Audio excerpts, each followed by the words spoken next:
काली 28 मई ले 30 मई तक के श्री राम कथा की अमृत वर्षा शुरू हुई।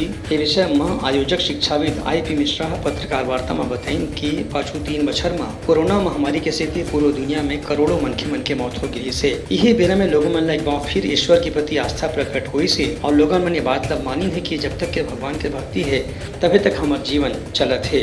ये श्री राम कथा के विषय में श्री मिश्रा बताइन कि 28 से 30 मई तक के कथा के दौरान राम राज्य अभिषेक, राम कथा और दूसर प्रसंग के वर्णन कथाकार डहारले करे जाही।